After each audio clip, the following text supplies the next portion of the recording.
Bonjour chers élèves.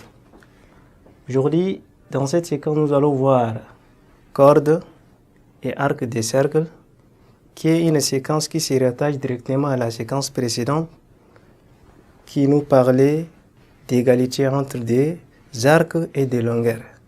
Et cette fois-ci, on va essayer de voir comment tracer une corde sous-tendant un arc ou bien un arc sous-tendu par une corde. Et par là, nous allons voir si on connaît la longueur des arcs dans un cercle et que si les longueurs sont égales, alors on va voir que les deux cordes qui les sous-tendent sont également égaux et vice-versa.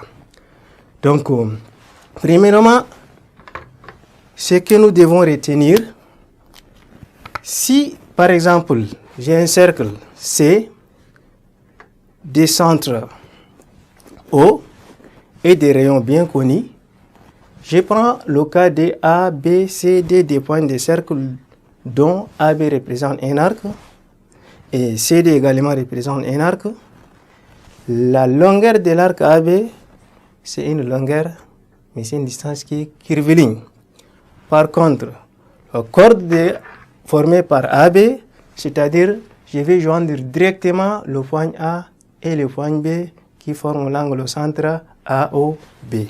Donc je trace un segment reliant le point A et le point B.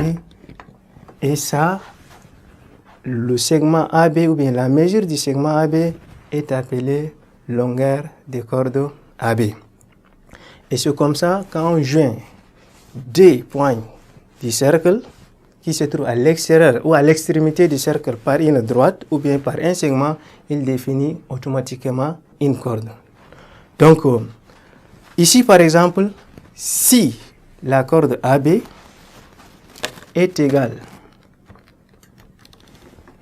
à la longueur de la corde CD, qu'est-ce que cela veut dire?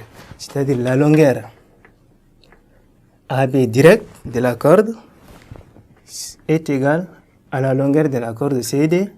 Cela va nous amener à dire directement que la mesure de l'arc ou bien la mesure de la longueur de l'arc AB est également égale à la mesure de la longueur de l'arc CCD. Si je connais seulement les longueurs de cordes, je peux déduire les valeurs des angles. Ou bien, je peux passer des valeurs, par exemple, je prends arc AB et je prends arc CD. Si la longueur de l'arc AB,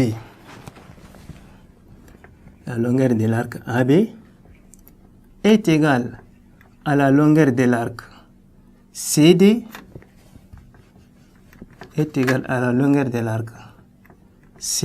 c'est-à-dire cet arc-là est égal à cet arc en termes de longueur, alors les deux longueurs de cordes qui les joignent ou bien qui les sous-attendent sont également égales.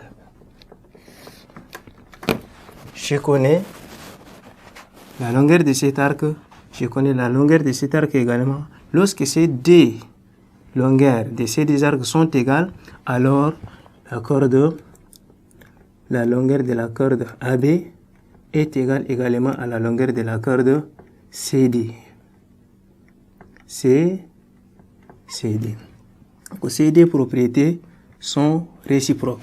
Connaissant l'une, on détermine l'autre et vice-versa. Ce que vous devez également retenir, avant, on était allé des mesures de l'arc intercepté pour déterminer la longueur, mais cette fois-ci, on était allé de la longueur pour déterminer la mesure de l'arc intercepté et la mesure de l'arc également. Et par là, on peut relier et la mesure de l'arc intercepté et la longueur de la corde et la longueur de l'arc. Merci chers élèves et à la séance prochaine.